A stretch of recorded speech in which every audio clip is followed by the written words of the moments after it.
Assalamualaikum warahmatullahi wabarakatuh. Nama saya Siti Nurila binti Muhammad. Nombor matrik D1810339. Saya merupakan pelajar semester 5 Diploma Pendidikan Awal Kanak-kanak dari kelas 4J ataupun 10. Saya akan menerangkan tentang syarata alih pembukaan tadika. Yang pertama, terdapatnya usahawan. Yang kedua, melakukan kajian pasaran. Yang ketiga, penetapan premis atau lokasi. Yang keempat, mendaftar perniagaan. Yang kelima, memohon pendaftaran tadika dan lesen perniagaan. Dan seterusnya, mendapat sokongan dari agensi berkaitan. Seterusnya, memohon kelulusan dan terakhir ialah pelaksanaan. Saya akan menerangkan tentang usahawan.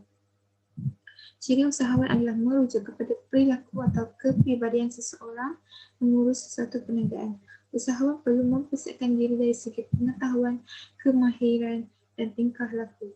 Aspek pengetahuan adalah meliputi ilmu atau maklumat untuk menguruskan sesuatu perniagaan dengan gayanya. Kemahiran ialah kebolehan atau kemahiran yang dimiliki dalam merancang pengurusan tadika. Tingkah laku merujuk kepada aspek dalaman diri atau kelakuan seseorang itu untuk mengurus perniagaan itu. Seterusnya ialah melakukan kajian pasaran. Kajian pasaran inilah bertujuan untuk mengenal pasti sama ada terdapatnya permintaan terhadap perkhidmatan tadika di kawasan sasaran pasaran itu. Kawasan sasaran perlulah diketahui jumlah keluarga, pecahan mengikut bangsa dan data penduduk mengikut umur. Contohnya ialah seperti kawasan sasaran tersebut mempunyai banyak keluarga yang mempunyai kanak-kanak berumur daripada 4 hingga 6 tahun, maka kawasan tersebut sesuai untuk menubuhkan tadika.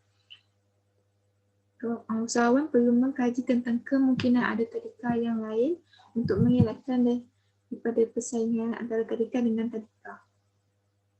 Seterusnya ialah penetapan premis atau lokasi. Usahawan boleh memilih sama ada untuk menyewa atau membeli bangunan premis untuk dijadikan tadika. Sekiranya menyewa, satu ikatan perjanjian sewaan perlu dibuat bagi menjamin hak penyewaan dalam tempoh yang disetujui oleh penyewa dan pemilik bangunan.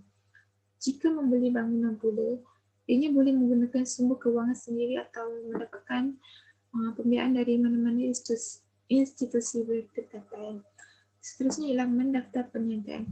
Setelah premis dan lokasi ditetapkan, usahawan perlu mendaftar perniagaan atau syarikat. Usahawan boleh melakukan sama ada perniagaan perseorangan, perkongsian ataupun syarikat sendirian berhad. Sekiranya perniagaan perseorangan dan perkongsian, usahawan dikehendaki mendaftar dengan pejabat pendaftaran perniagaan. Sekiranya usahawan ingin menubuhkan syarikat sendiri yang berhad pula, perlulah mendaftar kepada pejabat pendaftaran syarikat iaitu ROC. Setelah itu, memohon pendaftaran dan lesen perniagaan. Bagi pendaftaran tadika, ianya perlu mengemukakan permohonan penubuhan kepada Jabatan Pendidikan Negeri. Pemohon hendaklah menyatakan dengan ringkas tujuan penubuhan, kaedah khusus ditawarkan dan lain-lain dalam permohonan pendaftaran tadika. Permohonan lesen perniagaan pula perlu dilakukan dengan pihak kerajaan tempatan iaitu Majlis Pembandaran ataupun daerah. Lesen perniagaan diperlukan bagi membolehkan sesebuah perkhidmatan dapat dijalankan secara sah di tapak premis yang ditetapkan. Setelah itu, mendapat sokongan dari agensi berkaitan. Setelah borang permohonan disemak untuk mendapatkan pandangan dan sokongan, jabatan akan mengamalkan surat kepada pihak berkuasa tempatan, Jabatan Bomba dan Penyelamat dan pendaftar perniagaan ROB atau ROC. Peraturan bagi pihak berkuasa tempatan ialah perancangan, kesesuaian tapak, kesesuaian tanah dan sebagainya. Bagi perkhidmatan bomba dan penyelamat, perkara yang dititik beratkan ialah dari keselamatan bangunan, kehendak teknikal dan sebagainya. Seterusnya ialah memohon kelulusan.